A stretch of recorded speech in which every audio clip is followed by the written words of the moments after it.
Oh, welcome to another segment of Cholo's Critics Corner. That's right. So this is where we critique movie trailers. Where we let you know whether or not you gotta go to the movie theater and take your high and then she pays. You go outside and open the door for you. We let you know whether or not you're gonna buy this bootleg version off the homie down the street for $3. We gonna let you know whether or not you're gonna waste your time, Holmes. So check it out. We rate movie trailers, one joint being the best and 5 joints being the worst. So check it out, Holmes. Today we're gonna go ahead and check out a movie, a little trailer called A Place to Stand. Let's go ahead and check it out, Holmes. Oh, dale.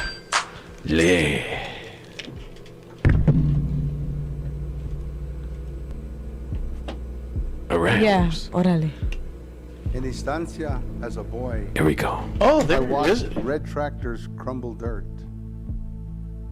The black fire of disc blades upturning burned leaves and corn stalks in their wake.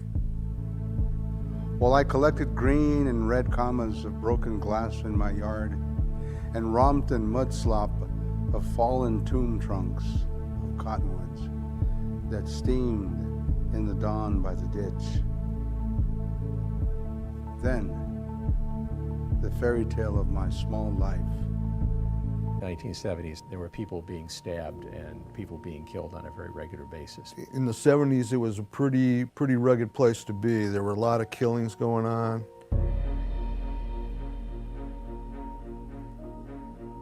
A lot of inmate-on-inmate violence. There was guard-on-inmate violence. It was nothing at all unusual to be stepping in blood when you walk down the steps. You were really dealing with death every day. That he's still out of prison and he didn't go back? Statistically, we're talking less than 1%. We're talking down in 0.1% that he should have made it.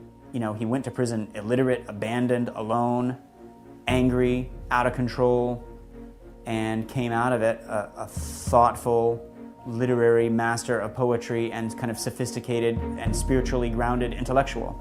And that doesn't happen to almost anyone. He somehow turned his life around, not because of the programs that were offered to him in prison, but in spite of the systematic, spirit-breaking dehumanization that he experienced in prison.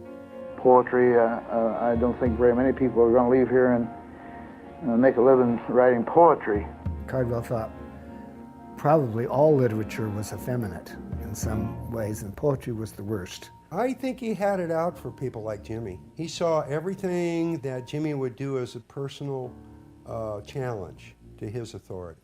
Cardwell, who was the warden, hated smart prisoners. He just said, I got no use for smart convicts. In his eyes, Jimmy was dangerous, and he was, because he was showing that whole system there was something else going on. I am living with downright damnable gangsters, blood-spewing, cursing madmen. And what is needed is to look straight into the eye of this terrible existence, and then slowly and with the utmost reverence, compose their lives and feelings and loves. I would look up and realize that 9 calendar days had passed, and it didn't even seem like a day. And I would ask myself, how did 9 days pass? Jimmy was another Jimmy behind that typewriter. Jimmy was in a cocoon world all by himself. And all I could hear is him tapping away. Tap, all night, man. It was day in, day out, like reading and talking about writing and poetry every day, just about. Writing prevailed over everything and almost made me a phantom of myself. I didn't care if I ate, I didn't care if I slept, I didn't care if I was in a prison, I didn't care if I wasn't in a prison. The only thing that I waited for when I woke up was to get back into the book, get back into the journal, get back into this place where I became mist over the island. To how far you know where it comes from, you know? He's teaching me how.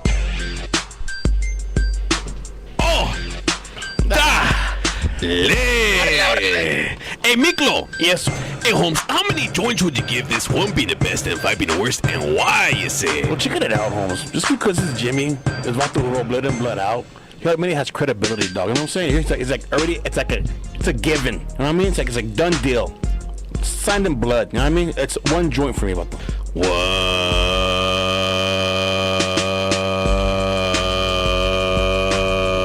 How many? Yeah, bro. I'm saying one joint because he has the understanding of where it comes from. He's lived it. He's not phony.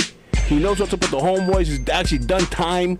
He's coming from the heart, coming from experience, and coming from someplace people can only dream about and try to make fantasy to come on screen. You know what I mean? He actually has the real deal. So that's why it's one joint. What? How many? One. What? Órale, Holmes. Miss, Wera, how many joints would you give this? 1 being the best and 5 being the worst, and why, loca? Like, I think I'm like gonna get this like 1 joint too, cause like it's cool. It's like a documentary, you know, and I like watching those. So I think it's really good. So it's gonna be like 1 joint. What?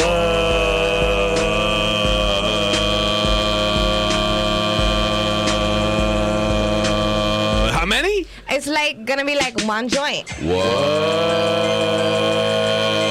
How many? 1. What? Órale. Wow. Excuse me, Senor Veterano Bye, Holmes. How many joints would you give this? 1 being the best and 5 being the worst, and why, loco? Oh, 1 is the best? Yes. Because 1, usually 1 joint, you enjoy it. 5, you gotta get really high understanding. So 1's like, only need 1. Well, then in that case, I'm going to give it 1 joint. What? Why, loco? Why? Why 1? Like Because I like Jimmy. He's my friend. That's a good reason. That's a good reason.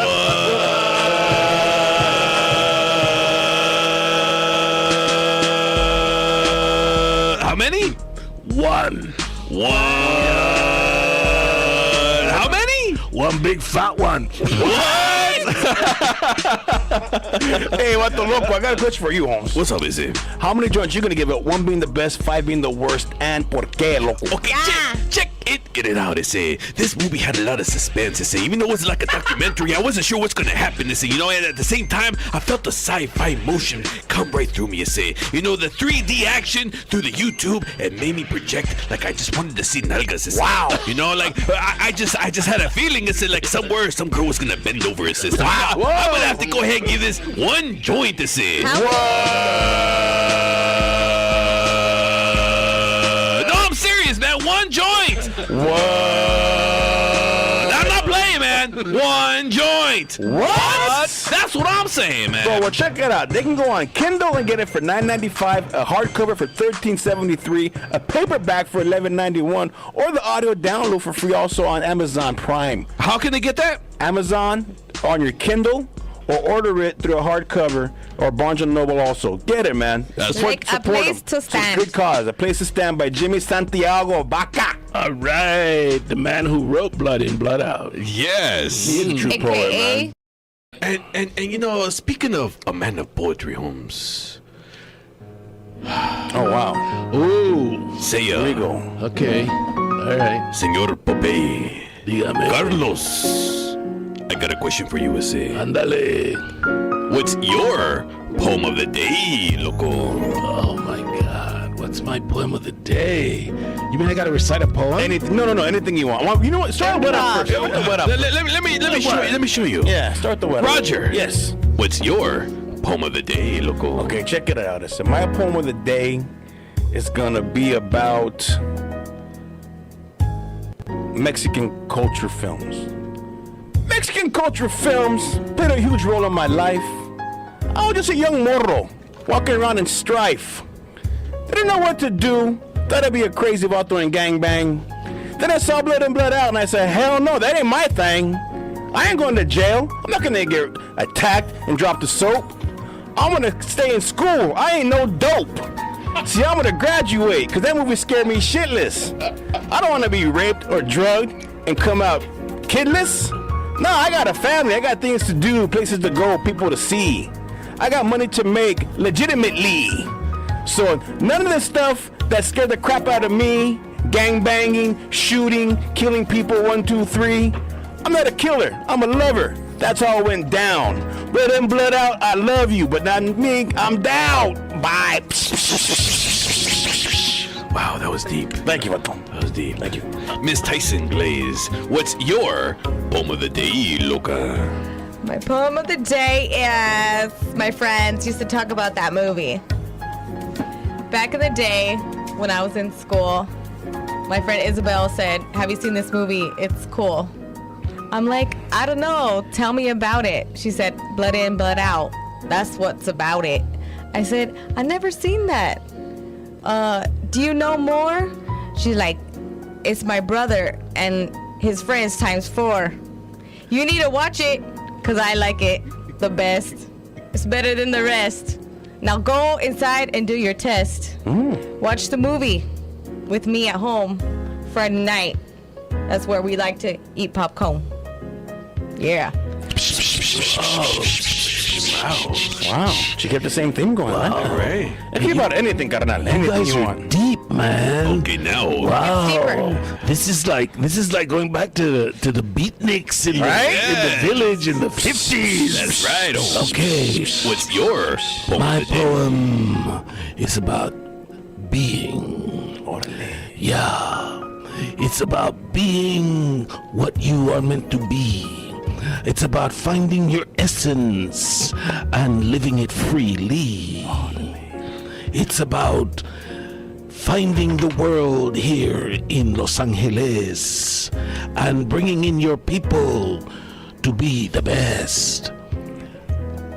I ran out of lines, so I'm gonna stop now. And you guys gotta pretend like what I did was deep. Wow. It was deep. It was deep. Hey, nuts, man. Vato Loco. Yeah, Vato Loco. We got a question for you. Go ahead, man. I hit him up. What's your poem of the day, Loco? Oh, yeah. Okay, check it out, Holmes. My poem is entitled DUI. Oh, Lord. Uh-oh. Otra vez. To be or not to be, that is the question. To be or not to be, do I even mention? Are you going to drive or am I going to say no? Am I going to have to call the po-po? All the time you talk to me, talk down, and all I see are birds just flying over me. It's like a beautiful ray of sunshine. Do I dare tell thee that all I see is big, fat, round... Chi-chis. I'm not no round. I'm just saying. I'm down. We gotta walk. We gotta talk. We gotta have that little, you know what I'm saying, a stop. Girl, let me see that pop. Bend over and I might hop her.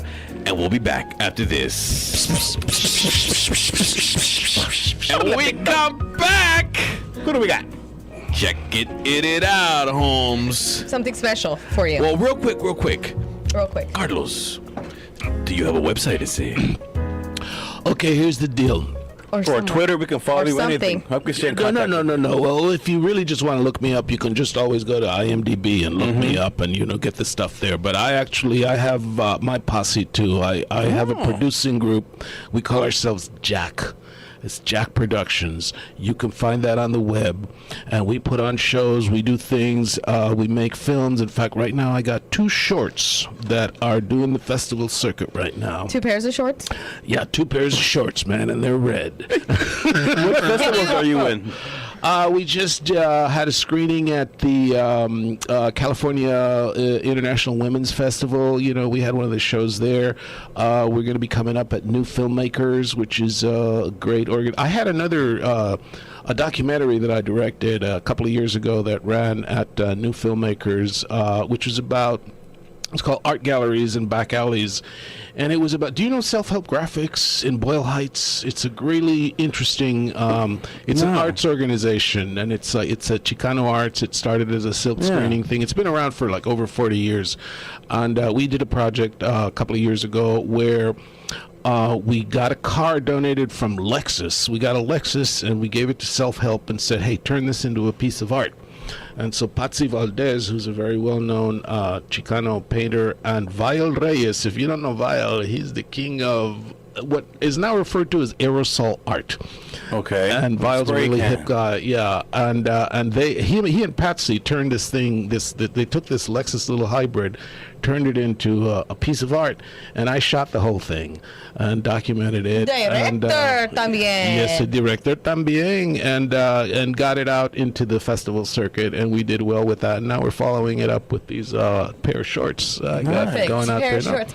Can you spell the website out for us? So. Well, it's capital JACK Productions, and if Jack you just Google Jack Productions, you'll find us. Anything? Yeah. Well, actually, the website is callusjack.com. Perfect. Callusjack.com. So that's JACK. JACK.com. Callusjack.com. Carlos, so this would be a vehicle for you in the future, man, to promote your shorts, anything going on, any productions in the future, even your friends, whatever independent you got to go, we're here for you, brother. That's cool, man. I appreciate that. I'll take you up on that. Absolutely. You know, yeah. You know, yeah. Wait, I'm sorry. Is it Call Us Jack or Carlos Jack? Call us. Call us. Okay, well, I said it a bunch of times. He's not that vain. No, and I'm like, wait, what did he say, Carlos? Maybe I got it wrong. No, I it's just wanted to... callusjack.com. Okay. And actually, what the Jack is the initials of, there are four of us that are the core of this.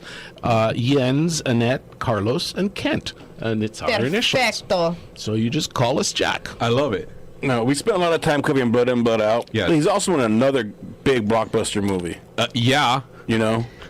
Do you have any? Do you know which one he was in, Tyson? It stars Speed. Yes. Yes. He had a great role in Speed. Before now, how'd you get Marijuana. cast for Speed? Who thought of you for that? Because that was after Blood In, Blood Out, right? Yes, it was. Did it help you get the role, that character? Actually, yeah. It turned out that he had seen Blood In, Blood Out, and he wanted that. He wanted like a big guy that was kind of like threatening looking, but unrecognizable. Yeah. But then that you find out, like, you know, he's actually kind of a cool guy. And a nice guy. I ain't gonna lie. I was watching the movie. I thought he's gonna rape Keanu Reeves. Watching the rape Keanu Reeves, but now you're a different guy. He's like, okay, it's a movie. How was that team on the bus? Yeah, you were stuck on a bus for most of production, principal shooting, right? Yeah. How was that? Yeah, being your set on the bus that long. 12 buses actually. Wow, a lot of overtakes. 12 buses. Yeah, because they had special bus for this, special bus for that, right? Exactly. You know, because they had like one. First of all, that movie really was shot in motion. I mean, Jan, the director. Yeah. And he came from action. He used to be a cinematographer, and he specialized in action movies. And so when they were planning out that production, one of his things is like, I really do want to shoot this in motion. So all of those scenes on the bus and all that kind of stuff, we always were on a bus moving. Now, because of the technical aspects of shooting, you have to light, right? You have to do all that kind of stuff. So basically, they had. It was 12 buses, and they were all rigged differently. Like, there was one bus for the interiors, and that bus looks weird if you see a picture of it, because all of the lighting equipment was up on the roof, and with reflectors and things like that. So if you saw that thing coming down the highway, you'd think it was a big insect or something, you know, because you couldn't have the lighting equipment inside the bus because, it's a bus, and the camera was capturing everything.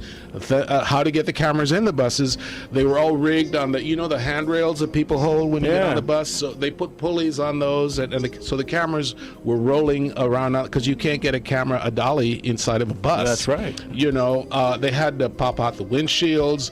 So they built platforms outside of the windshield so they could mount cameras out there and shoot into the bus. The bus, Sandra wasn't really driving the bus. Right. So who was driving the bus? There was a stunt driver. Depending on which bus it was, there was one bus where they had taken all the hydraulics up onto the roof and rigged a seat on the roof of the bus. And the stunt driver was on the roof of the bus, driving up there. That's nuts, dude. Yeah. That's nuts. Yeah, there was another bus. That's cool. Right? Yeah. There was another bus where he was driving from like 7 seats back. You know, where the window. How does he post is. see where he's going? Well, it's like, well, first of all, we had our own freeway because That's true. The 105 was being built barely. the at that 105 had been completed but not open, and there was some kind of political boondoggle with actually finishing the 105, so it kind of sat empty. It was done and it was empty, unused for about a year. You're right. And then the Hollywood studios started using it because they're like, oh, you know that freeway? Can we rent it from you? So a lot of movies started shooting up on the 105. What? Terminator 2. You know all that. Now, speaking of Terminator, you know all that truck stuff? There's a big, huge chase scene with trucks on the freeway. That was shot on the 105. Oh, wow. You know, and then what Speed did is that they also used the 105 and they put up all the art department, created all of the freeway signs, you know, because it was supposed to be in Santa Monica. Right. So all the signs that say exit to whatever, that was all, you know, put up on we dressed the 105. Wow. And then hired 500 extras with their cars. And the cars, they found a band way at the end of the lower spectrum of the radio band, you know, and had everybody tuned there. So the movie actually had its own little broadcast going to tell the extras, you know, because you got 500 cars, you got to move. Yeah. Right. You know, so you know, when somebody has to say action to 500 people in cars all over the 105, and they did it with this radio band, you know, and then so there we were all running around and switching buses depending on what was, like, for example, there's a scene where the woman explodes. She's standing on the front, you know. She tries to get off the bus, yeah. There was a bus just for that had the dummy of the woman on the doorway. There was a bus that was jacked up high for when he goes under the bus. You know, on the dolly and stuff, and he goes under the bus, and there was a bus that was actually high. You know, it looked like a jacked up lowrider or something. You know, so the stunt guy could go underneath it. You know, it was really fun and interesting, and then to be on that bus for. Was it a 90-day shoot typical? How quick was it? The bus sequence was no blood in, blood out. No. That did stick to more like normal on stuff. principle shooting. But you know what was interesting about that movie is that, see, it was the direct opposite, because when Blood In, Blood Out started shooting, I think everybody thought, wow, this is going to be epic. This is going to be a big movie. This is going to be like The Godfather or something, like a big, you know, thing like that. So there was a lot of expectation. Speed was the other way around. Because when Speed started shooting, it was just this little movie with a little budget. You know, when you consider what movies were already costing by then, you know, Speed had a pretty small budget. And the closest thing to it, well, Dennis Hopper. They got Dennis Hopper halfway in. Yeah, man. But it started with Sandra and Keanu, and they weren't really big then. No, they were cheap. Yeah, you know, I mean, Keanu was still coming off of Ted. Everybody thought, like, what, Ted? You know, like Bill and Ted.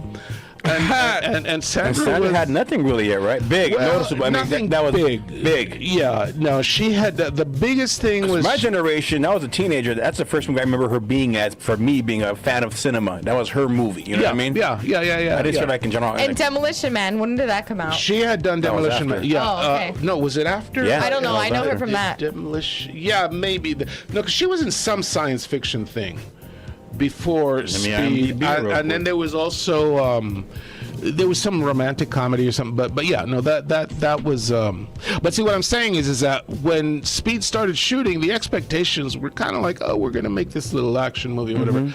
But then once they started to see the footage, you could feel it on the set.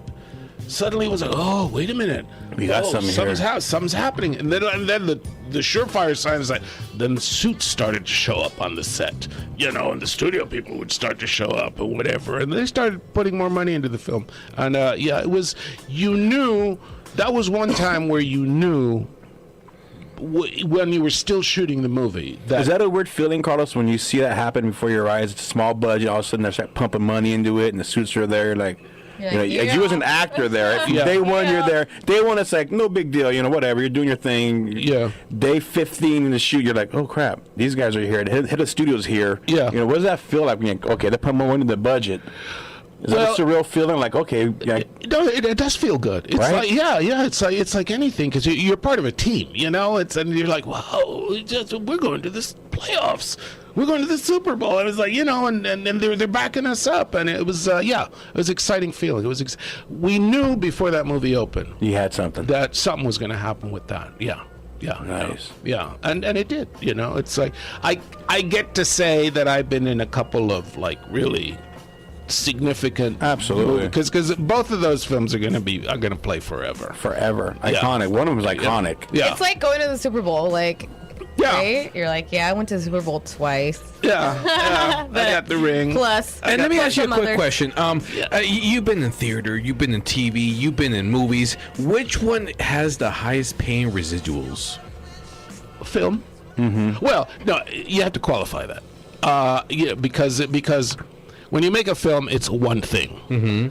If you get on a successful Seinfeld type movie, show, I mean, you know, then you got that whole, you know, you're making episode money. Yeah, you're making episodic money, and then if you get, I think it's past 2 seasons, then you're looking at syndication, and there's big money. You know, if you get a series and it goes into syndication, that's like you know. So it's kind of different, but I mean, like, if you just want to go like generalize, you know, you say bigger paycheck in film. But yeah, and especially everything is changing so much now. I mean, it is. You Now with cable television too coming on. Yeah. You know, your IFC or your Bravo and all this crap. Yeah, Netflix, everything. Yeah. Netflix is a beast now. Yeah. They're a real player in the movie industry now. They're making their own documentaries, their own movies, their own shows. Absolutely. You know? Yeah. The platforms are all changing. The methods of delivery is like where the medium, where stuff comes from. Yeah. How's that for you as an actor now? Is there more roles for you now to audition for? Because you have cable, you have broadcast television, you have typical movies still too, and your theater. Is it just more for you guys to feast on, or? That's a complicated question because you can't answer it without going off into things like, you know, roles for minorities and ethnicities and things like that.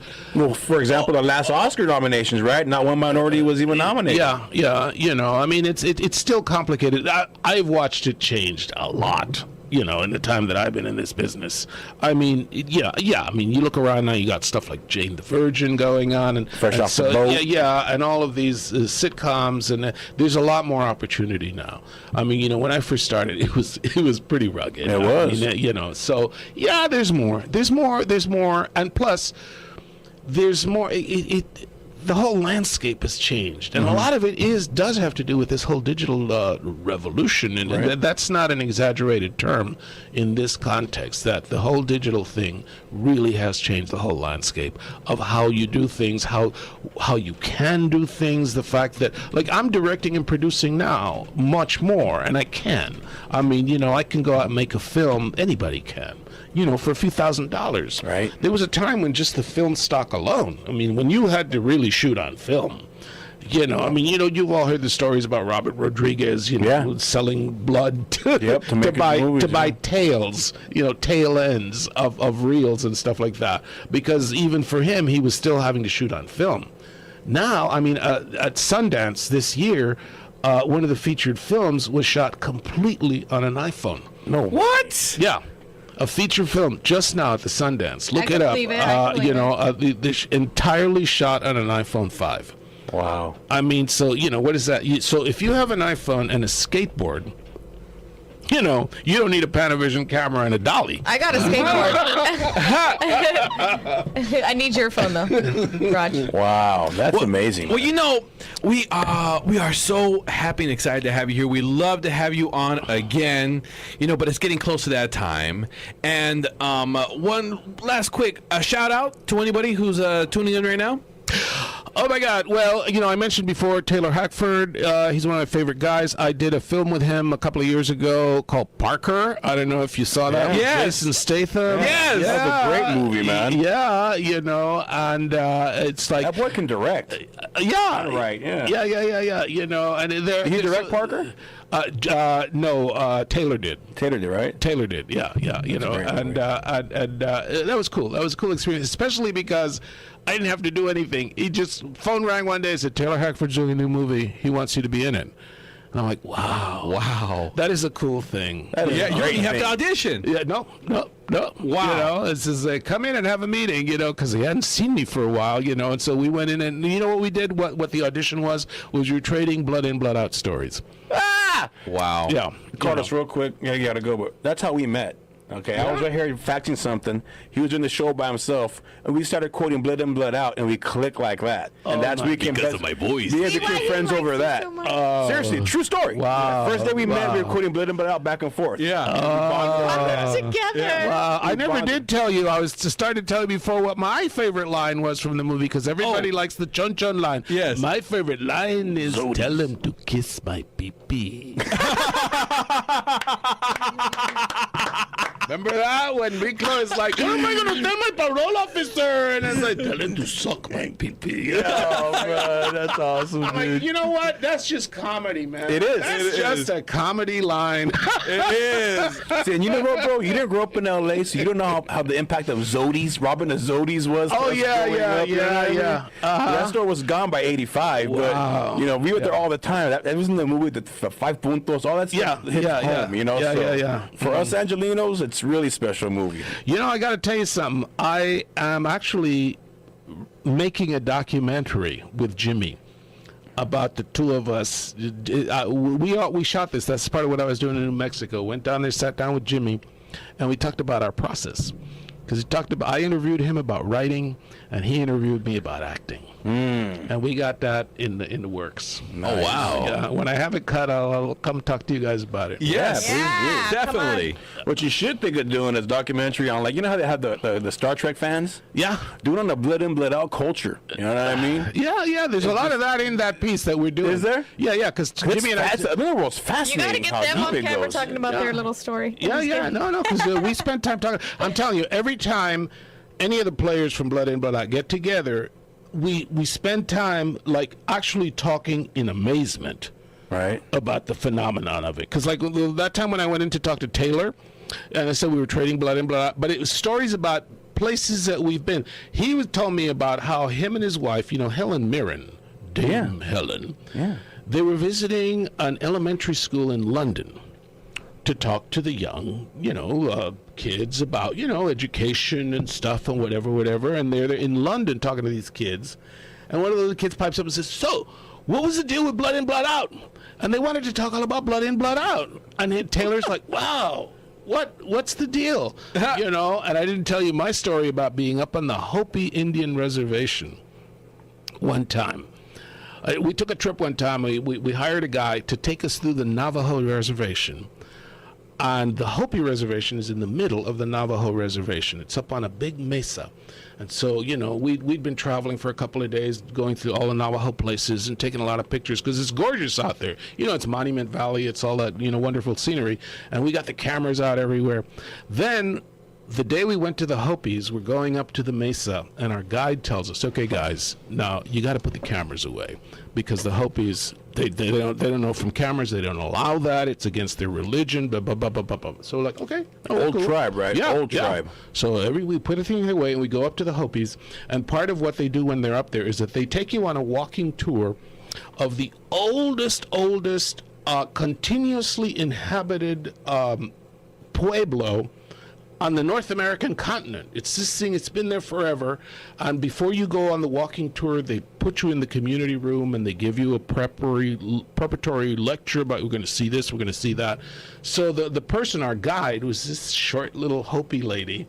She's like 4 feet tall and 4 feet wide. Her name was Hazel.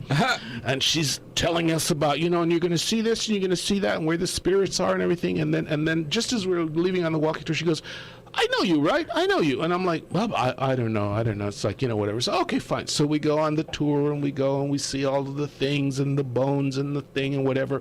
And then we get back to the bus and there was this huge party of German tourists and they have their cameras. No cameras. The tour ends. And the Hazel lady comes up to me again and says, I know who you are. And I'm like, well, and she goes, you're Popeye. You're Popeye. I know that. And I'm like, stop it. We're up here on 3rd Mesa. What, you guys haven't seen? Oh, yeah, we have the DVD. We watch it all the time. And then Hazel goes, I want a picture with you. I want a picture with Popeye. And I'm like, oh, well, we have cameras, but, we were told that. And she's like, oh, screw that. So the cameras come out, and we're all taking pictures with the Hopis, and they throw a Hopi baby in my arms and all that. And then the other tourists go like, oh, the cameras, and they're like, no, the Great Spirit, whatever. We're front on this. Well, we took pictures. They had to have That's pictures. awesome, man. That's just crazy. Man. That is great. Yeah, that is great. You got to come back and visit again. Hey guys, I appreciate it. Thank you. Had a good time. Yes, I have had a blast. Next time I'll get my poetry chops together. Oh, you did great for the first time. Are you kidding me? I don't know. Hey, you made me pick my fingers. Right? All right. Well, we'll be back after this. Replay your music, even if it sucks. Hey, we don't have to like it to play it. But be prepared, we might talk a little smack. The Lowrider Live Show.